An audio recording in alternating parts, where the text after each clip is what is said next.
Hey guys, and welcome to the Pulse Sports broadcast brought to you by Eagle News TV. My name's Alyssa, your newest host, and I'm here with Joaquin, Nate, Duffy, and the FGCU women's new basketball head coach. You're watching The Pulse.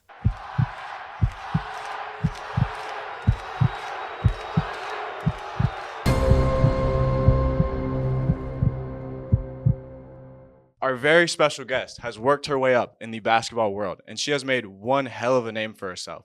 She spent 5 seasons at her alma mater, Central Michigan, and even helped them punch a ticket to the tournament in 2013. She spent 8 seasons at Iowa, where she helped them gather over 200 wins. She also helped them become the first ever Big Ten team to go to back-to-back national titles. And now, she will be the third ever head coach at FGCU women's basketball. Introducing our very special guest, Raina Harmon. Great intro. Coach, how are you? I'm great. How are you? I'm doing great. I'm very happy and thank you. Thank you for being here. Thank you for taking your time to talk to us. We're very, very excited to have you here. The school is very excited to have you as their head coach. I remember when we were telling our friends like, oh, we're gonna interview the women's head coach, like the new women's. Everyone was like, no way, she's so good. I haven't felt this energy from the school about a sport like this in a while, and I've been here for 4 years, and you can see that the atmosphere is there, and this season is gonna be very, very exciting, right, Duff? It's going to be great. I think that this interview is possibly one of the biggest things that we possibly can do at this school, and I'm very happy for it to be the start of something good. Yeah, I'm super honored that you guys reached out, and obviously we met, off camera during our first practice off the air, and I'm super excited about the energy that you guys bring as students on campus. And so, to just be able to start something like this, you guys keep it going because you inspire me as well. Thank you. Thank you so much. That's I an appreciate honor. it.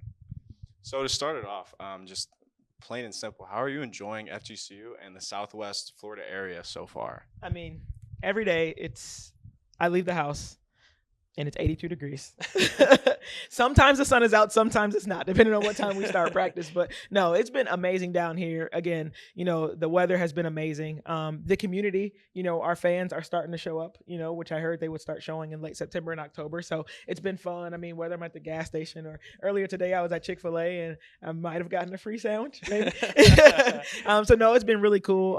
I've been accepted with open arms, not only myself, but our team. And I'm sure we'll talk about them a bit later, but it's just been really cool stepping into a place that has an enormous amount of success, legacy, and history, and to now be at the helm of that. I know they've tasked me with a big undertaking, but I'm super excited for what's to come. Yeah. Coach, so you're gonna have to get ready for hurricane season too. It's gonna be very fun. Yeah, so what's funny is everybody keeps telling me about hurricane season, but there was that little time there in August where every day I would get off work around 4 o'clock and it would be raining, and so I thought that was hurricane season. So you mean to tell me I have to brace for something else? Wow. I don't know. It's all right. They say raining, and we're just gonna turn that right into November, raining threes. I'm from New York, so I love this heat. I love the heat. I can't stand the cold. So I'd understand from Michigan you feel the same way. Oh yeah, I do. I think around maybe Christmas time, like it'll start to feel a little weird to me. Mhm. Like I will say this fall, it's been weird. Like watching TV and you get a Dunkin' Donuts or a Starbucks commercial, and they're like pumpkin spice, and I'm like, palm tree, sunshine. Like it feels like vacation every day, and I don't Yeah. get the vacation in the fall. So it's kind of like been wearing on my mind. I'm like, how is it pumpkin spice season and it's 90 degrees outside? Those two things to me don't match, but I'll figure it out. My favorite part about it, I think you'll get a kick out of it too, when it starts snowing up north. And then you get to send your family and friends pictures of the beach. That's already started. Everybody's Yeah, like, yeah. it's hoodie season. I'm like, no, it's basketball season. Shorts and t-shirts. That's right. Exactly. Every day. So, Coach, I'm curious. Florida Gulf Coast University. What was your first impression of our school, of FGCU, the campus itself, the area? What was your first impression? Yeah, well, I was able to have a first impression a while ago, right? And so as an assistant coach at different stops, you have opportunities to scout different teams, especially as you go through the non-conference. And so my first time to Fort Myers was here 3 years ago. We played in the Thanksgiving tournament at Hertz Arena. And so had a chance to scout and play FGCU at the time. And it was one of the harder scouts that we had to prepare for. One, because everybody on the roster was listed as a shooter. So they're like, who's the point guard? I don't know. Until you watch film, film, right? Who's the center? I don't know. What do? They shoot the ball. Right. And so that was kind of my introduction, like a deep dive introduction. But even before then, I mean, you think about what men's basketball did way back with Dunk City, right? And kind of just put them on the map. And that's always stuck with me. And then as I got into, the scouting and getting to hear raining threes, it was, super. I don't know. I was just blown away by what they were able to accomplish down here and how well they put on in a national spotlight, right, with some of the competition that they played. And so to be able to come down here and play against them was one that was kind of my introduction. Just this past season, Iowa and FGCU were both in the regional at Oklahoma in the NCAA tournament. So had an opportunity to scout them again. Actually kind of ran into Chelsea in the hallway and just told her, like, keep it up. Like, you're killing it. Da, da, da, da. I didn't know I'd be the next person at the press conference like a month later. Right. But, I had always admired this program. And when I was thinking about, leaving the University of Iowa, it was going to take something truly, truly special because I wasn't necessarily looking to leave. I knew that my next step was going to be a head coach, but I wasn't willing to take any job. I wasn't willing to go anywhere. And so for me, I knew that I wanted to go to a place that had success because I knew that I wanted to go into a place where the community was going to welcome me, where the administration, they knew what they were doing. They had it going on. And so I feel like I found just that. My mom now currently lives in Tampa. So an opportunity to get closer to her was kind of like the icing on the cake. And so, again, I've been welcomed with open arms, but I couldn't be more blessed to be sitting in the position that I am right now. Absolutely. To build off of that, I do have a question. I thought of it this morning, so bear with me. Heading into your first year as head coach, what is the biggest advice you received from somebody, and how are you going to implement that into your coaching style? Yeah, that's a great question. Best advice. Lisa Bluter, she's always said, be where your feet are, right? And so I can understand that as a student athlete or even as an assistant coach, right? Because, you're bringing in sometimes baggage onto the basketball floor, but when you're in practice, be in practice. When you're in class, be in class. When you're at home, be at home. But now I understand it from a completely different standpoint, right? I mean, throughout the course of the day, I could talk to our student athletes from other team, our staff. I could be talking to donors. I could be talking to the community, and everyone needs to feel special when I'm having that time and like they matter. And so no matter what just happened or what's about to happen, just try to be where my feet are and give 100% of myself and my presence to that thing. And so I think that's been the biggest advice coming into this role. Absolutely. I think that's fantastic advice, to be honest. I'm definitely going to have to start learning by that. I'll be in class. I'll be worrying about this. I'll be here. I'll be worrying about class. You just got to be where your feet are. That's right. I think even, social media has given us an opportunity to kind of escape from wherever we are in that moment. And I've been trying to just be a little bit more present in that, knowing that, like, if I'm doing this thing, don't do that thing, right? I mean, if I'm watching film, like, and my phone rings, like, because an alarm goes off, and then all of a sudden, like, you could find yourself down a rabbit hole on TikTok or Instagram, right? Yeah. Like, no, I'm watching film. I got the alarm. I got 5 more minutes, put it down, stay with the film, And so it's been really instrumental, especially in my first year getting started. Yeah, absolutely.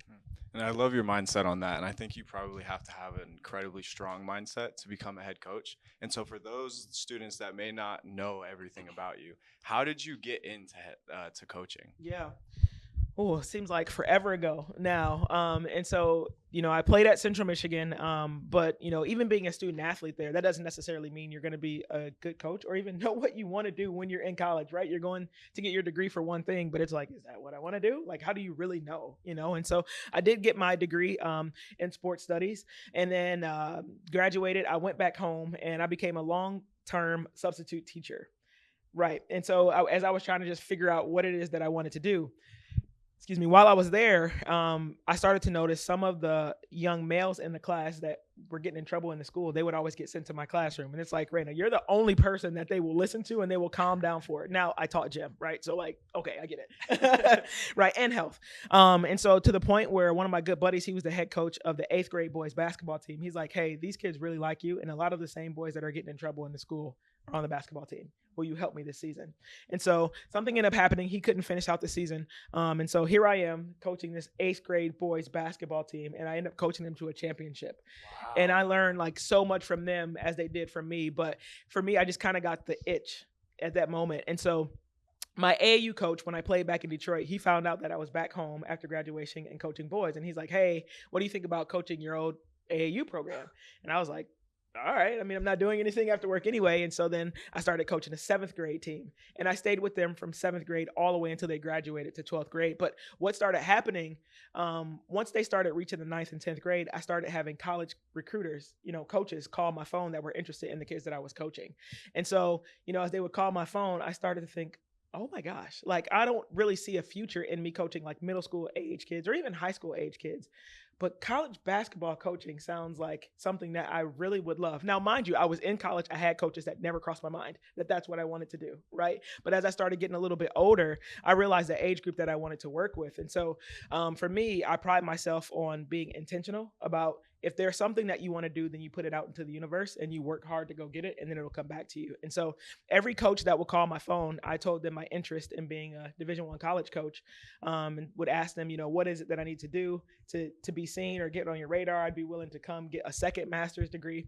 And so I think I told enough people that story that one day out of the blue, the University of Michigan called and asked me if I wanted to be their director of basketball operations, which is wild. I mean, you don't usually get a Power 4 Big Ten school, just reaching out to you saying, hey, come interview. And then after you interview, you got the job. And so I took that role on, and I was the director of basketball operations for 2 years, but I still had the itch, right? Because as the director of operations, I'm literally doing everything but coaching, right? And so travel, the budget, academics, equipment, everything, right? But not coaching. And so there was a coaching change at my alma mater with Central Michigan, and I was like, that's it.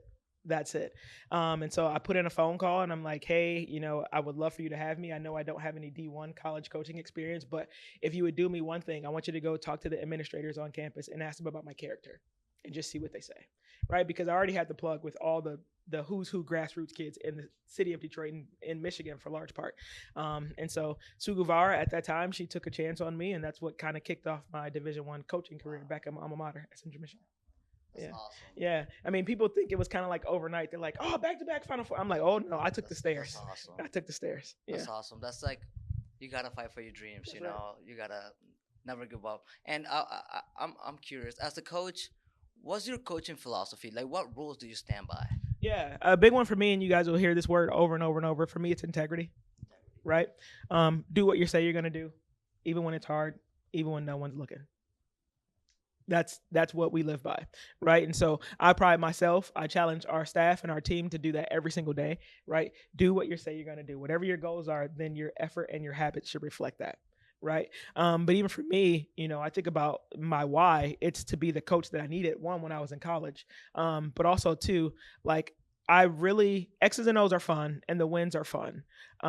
But for me to be able to help mold and shape the minds of, players between the ages of 18 and 22 as they're figuring out this thing called life with a little bit of independence, to be able to help them become the future leaders, that what really drives me every single day. So,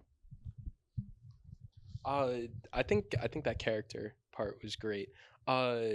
When looking for your captains, is that one of the main things that you'll look for? Is it character? Is it integrity? Or is it a mix of both? Yeah, it's a mix of a lot of things, right?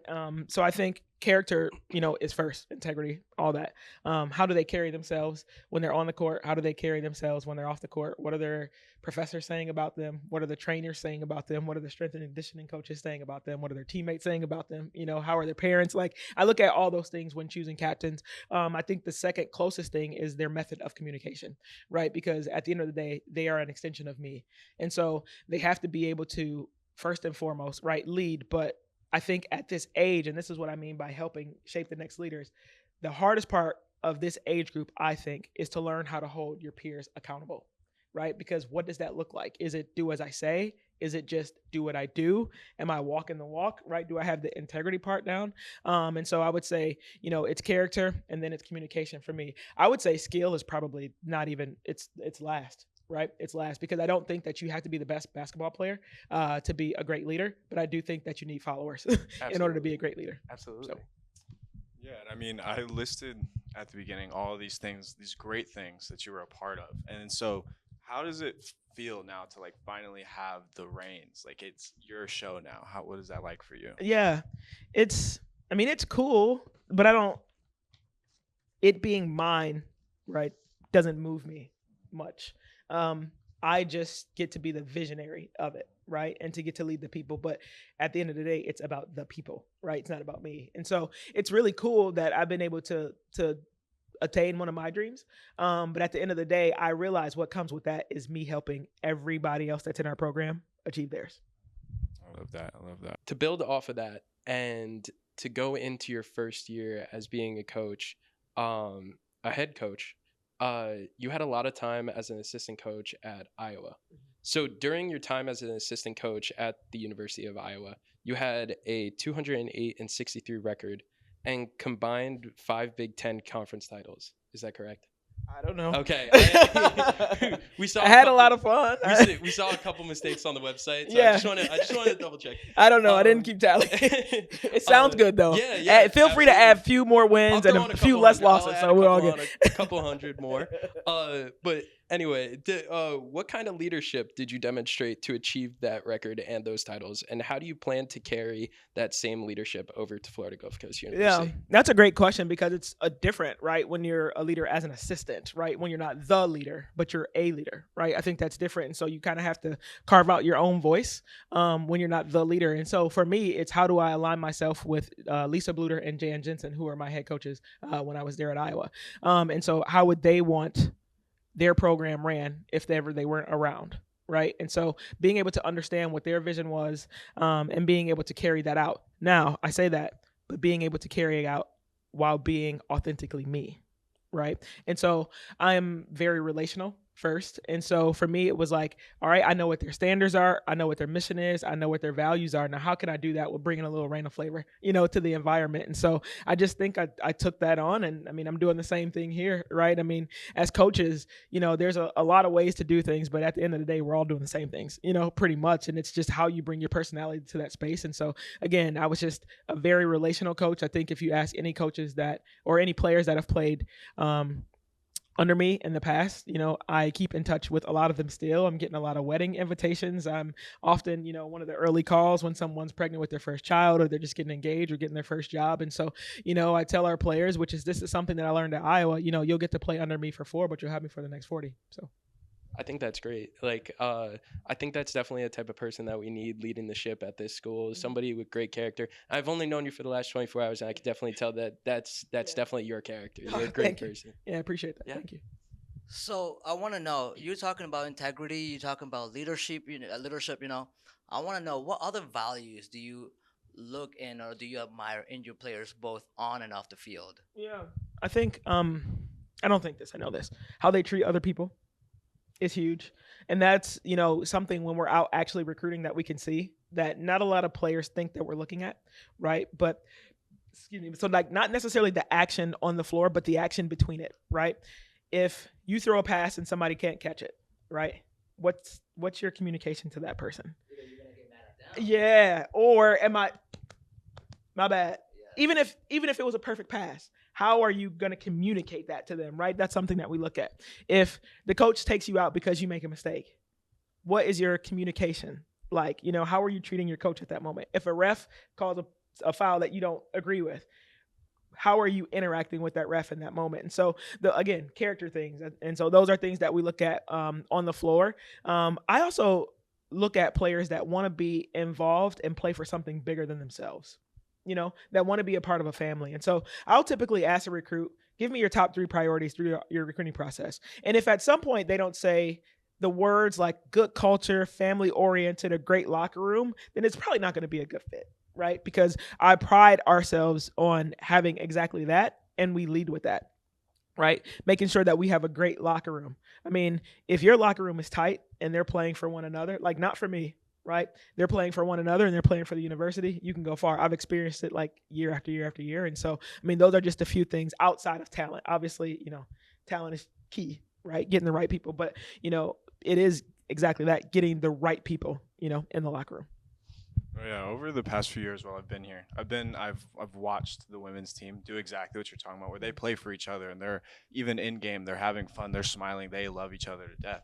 And now you're here instilling even more of that. And I think it's such a great thing to have somebody that's fully in support and isn't just always yelling or just angry and it's like, no, we have to win like all the time. Like it's about them and about their relationships with each other. I think it's awesome that you do that. Yeah, thank you. I think, it's the wins will come, but you got to enjoy the process of it, right? I think that's where the pride comes from, the preparation of it, right? Like playing a game is the result of everything that we just did. That's just a display that everybody gets to see, but nobody really gets to see us go through the hard times in practice, right? So, we have a hard time for maybe 2.5 hours on the court, where I'm intense and we're really getting after it. We're challenging each other, we're pushing each other, but then we're going to eat a meal as a team together, and like the conversation is completely shifted, and now we're a family, and so that's just a team that I pride myself on building, and I think that's exactly what we have here this year. So you're talking about the locker room. If once the locker room is together and playing for each other, great things are going to happen. It's all about chemistry. It's all about being a family. What do you do to ensure that the locker room stays together, maintains together, and acts as a family? Yeah, I mean, I think we're intentional about talking about it, right? I think you can assume it based on what you see, and then sometimes stuff hits the fan, and it's like, oh, this is not as tight, But we're intentional about having those conversations that we need to be there for one another. We talk about what is it going to look like when adversity hits, because it's coming. What does the first adversity looks like? Well, now we just hit our 20-hour block, right? At some point, I have to consider who our starters are going to be. Some people aren't going to agree with that, but are you still going to fight like heck for your team and for your teammates? And I think, as I'm starting to slowly get to that process of it, we're talking about it, but they're seeing, we're talking about it, but it's also playing out in real time.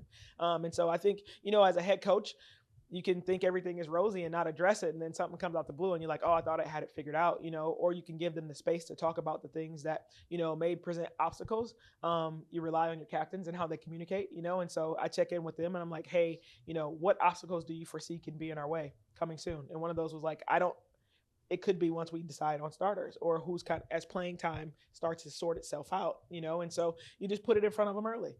You put it in front of them early, let you know how you came to the conclusion that you came to. You show them stats. It's not about my feelings, right? It's about consistency and efficiency. You let them sort it out. Now, just because you get the playing time that you get, you're not valued any less. You can be somebody that doesn't play not one single minute, and you have just as much value as whoever's going to be the all-star on this team, right? And so making sure that we pour into them all equally in that way, right? It might look differently in terms of what they need from us, but making sure that we're all there for them with what they need 100%. I think that's how you ensure that once everybody feels valued, so we go. Mm-hmm.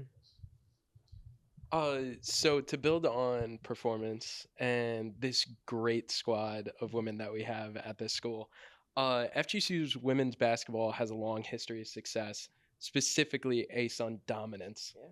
What can we expect from this year's squad? Yeah, well, I'll tell you. So about a month and some change ago, we had a goal-setting meeting.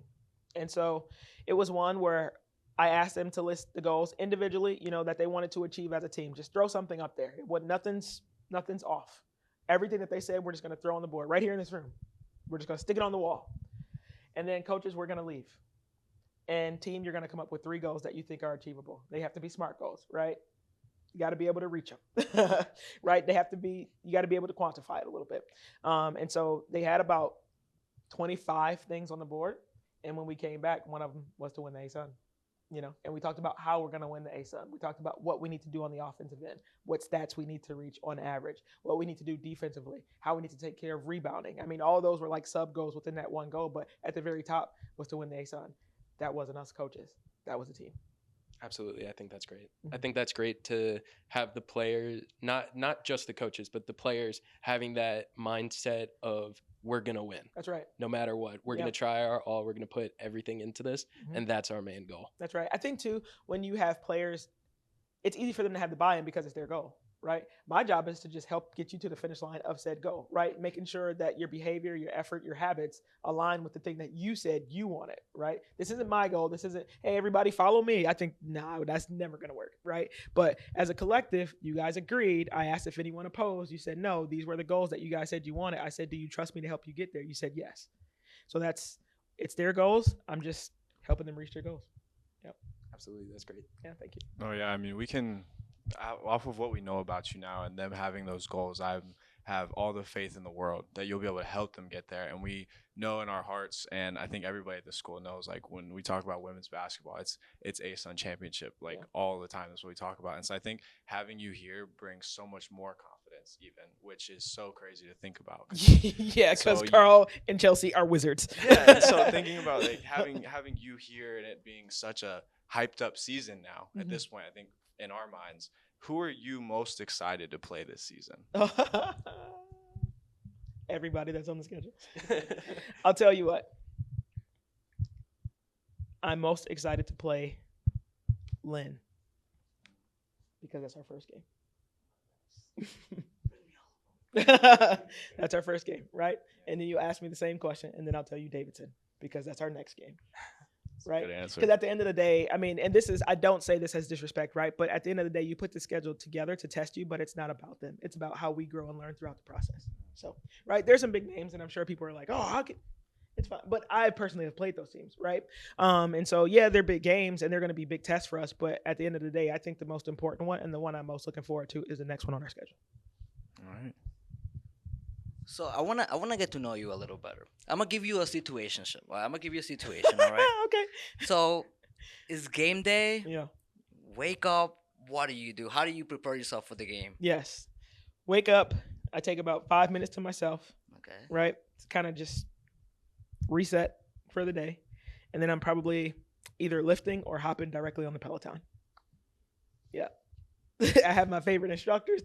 On game day, it's probably like Alex Toussaint or Tunde because they're like, come on, athlete, let's go, left, right. Oh, that gets you hyped You didn't up. just show up. Let's work out. So like, that's what I'm hearing on that day, and usually that then sets the mood for my day, and it kind of puts me in that same mood as I get ready for game day. And do you have like a song, like one song that was like, okay, I'm locked in? Not really, not one. I would say on my drive into the game, I'm usually like, I think Kirk Franklin probably got the most airplay on the way in. Gonna be a lovely day. I'm familiar with Kirk. Yeah, I like him. I like that. It's gonna be a lovely day. I mean, that just kind of sets the tone for what kind of game we're gonna have. Run, lose, or draw. It's gonna be a lovely day because we get to play the game of basketball. Oh, that's nice. Yeah. Being from Michigan, any Eminem mixed in there? Not a. Oh wait, okay. There's a song. What is the name of the song? It's him and Joyner Lucas.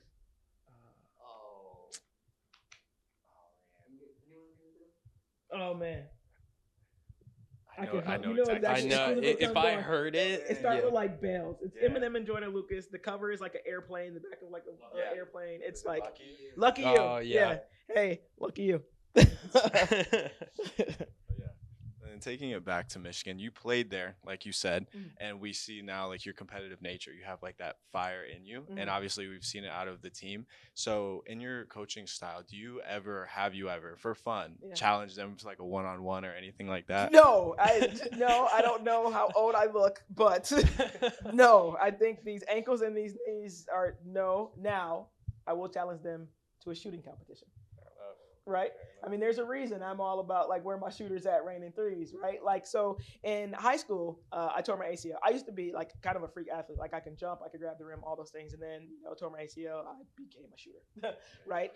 So I'll challenge them to a shooting contest any day, but there's no chance I am cutting, going back door, or defending any of them. Not a chance. No. Now, to go a little bit further in your past, I have to ask, what was it like coaching Caitlin Clark at Iowa? Yeah, it was amazing. I grew a lot as a coach, coaching somebody that's that big of a generational talent.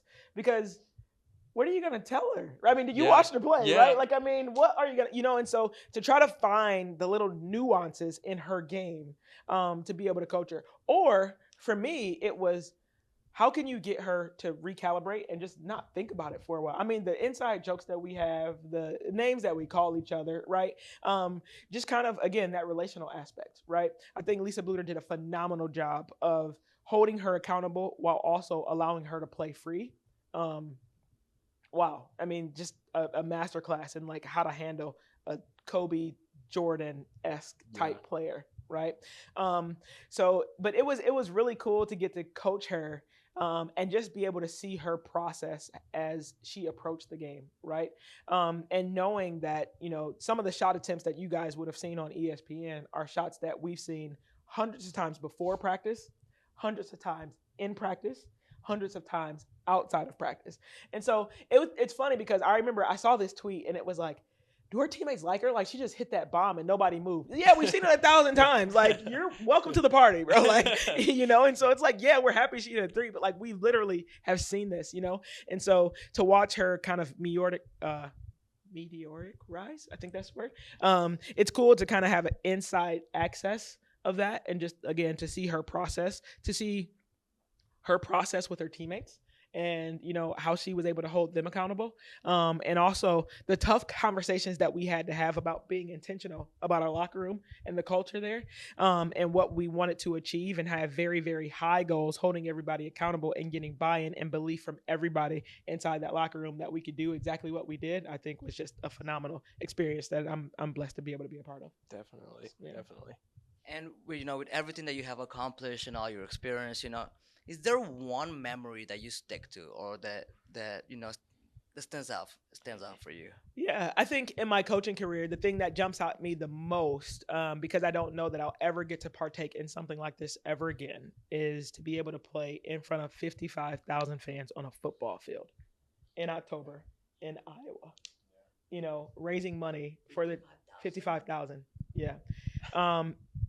Also, to raise money for the children's hospital while the kids have the opportunity to look down and watch the game, right? So it's one thing to raise money for a cause, but it's another one to have that cause be right there watching you, right? And so just thinking about all the things that had to come together. I mean, first of all, we needed good weather, right? October in Iowa, like, God bless us, right? I mean, condensation held off that day. I mean, the sun was out, like the benches were heated, which we didn't figure that out to the second half. But I mean, just that was an amazing moment,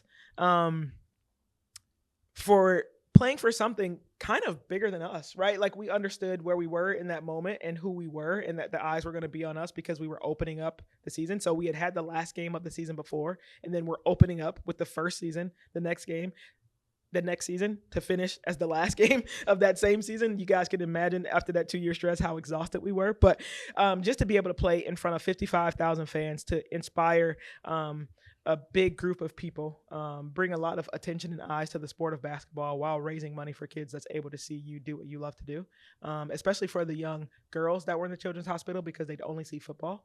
So now they were able to see somebody that looked like them, was huge. Yeah. Mm-hmm.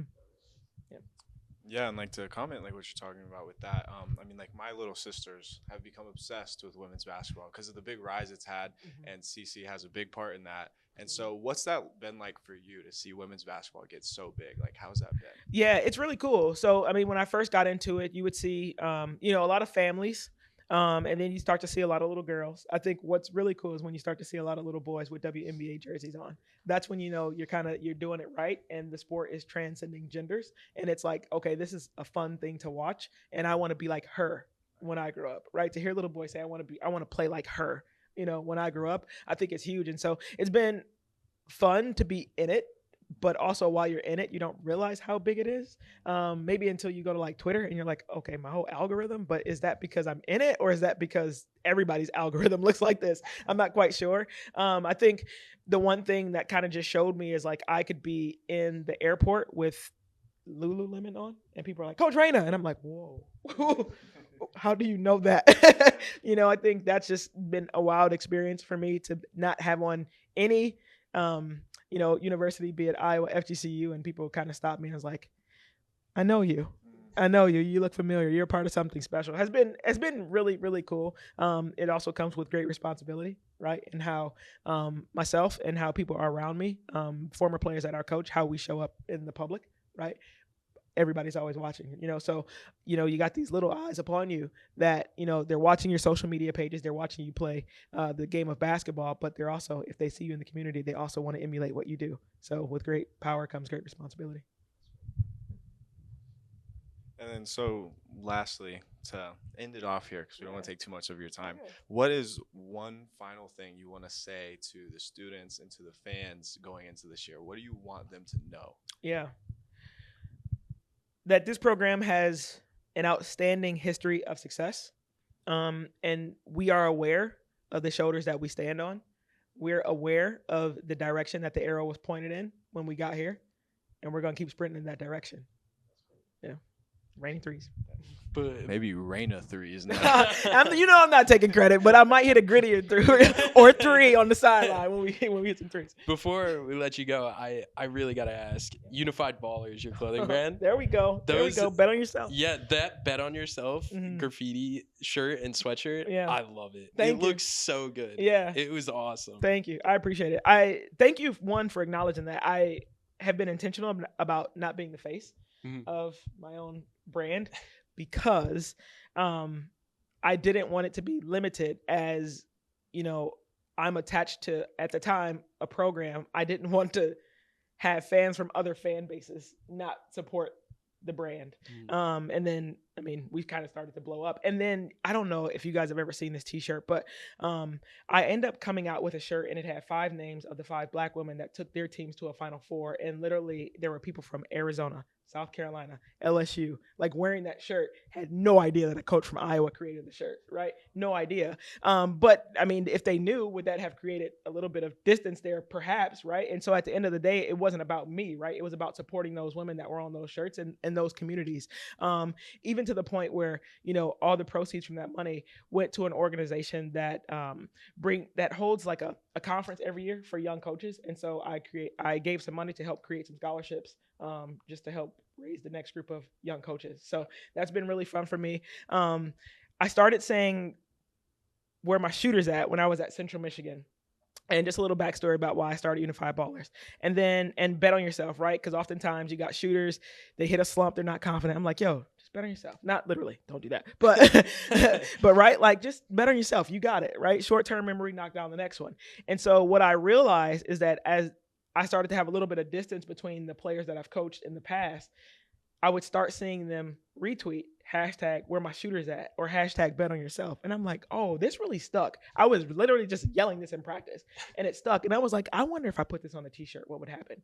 So the first one was where my shooters at, and it had like a 3 with a basketball. And I just was wearing them around town, me and my family, and people were like, where can I get that shirt? Where can I get that shirt? And I was like, oh boy, I should start an LLC because I can't sell these out the trunk of my car without Uncle Sam coming to collect his, right? So started LLC, created just a few more ideas, sweatshirts, t-shirts, and then the pandemic hit, a few masks, and then away we went.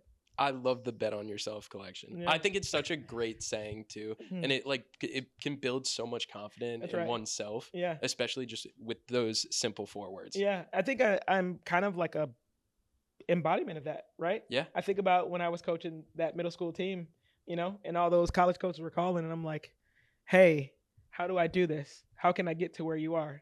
You know what? Bet on yourself. Yeah. And now here I am sitting as the Yeah. 3rd head coach in history at FGCU. From substitute teacher to coaching, at least in my opinion, the greatest school on earth. There we go. So, yeah. Absolutely. Doesn't get better than that. Yep. You got a beach behind your stadium. Oh, What's man. better than It that? really does not get better than that. Well, I want to thank you so much, actually, for your time, for being here. It was great to get to know you. I am hyped up for basketball season. I am hyped up. And we got some ideas. You know me and you. Yeah, we got some ideas. I heard you've been percolating back there. I'm Yes. excited. We've been plotting. But, again, I think the school is going to love this. And I think the school is going to love the program. I think they're already, like, I wish you knew, like, the students are so hyped up. Like, they're so hyped up. Once they found out that you were the coach, like, they were so hyped up. Oh, yeah. Like, the games are going to be packed. Like, trust me, the games are going to be packed. And we're all going to be there to witness it. I know things are going to go great, and I cannot wait for students to see this. Yeah, thanks for your belief. Appreciate it. I'll definitely be in the stands. I want everybody watching also to be in the stands. It's not something that you're going to want to miss. Yeah, absolutely. Get in the stands. We've said this on the show before. The team needs you. We want you there. You're not too cool to get to the games and cheer. Go get there. You won't want to miss it at all. Be loud. Be as loud as you possibly can in those stands. That's right. We need you guys to show up. So I've enjoyed this show. Guys, thank you so much. I wish you Thank you. a lot of success moving forward. You guys, thanks for tuning in. I'm Joaquin. I'm Duffy. I'm Nate. This is Coach Raina, and this is The Pulse.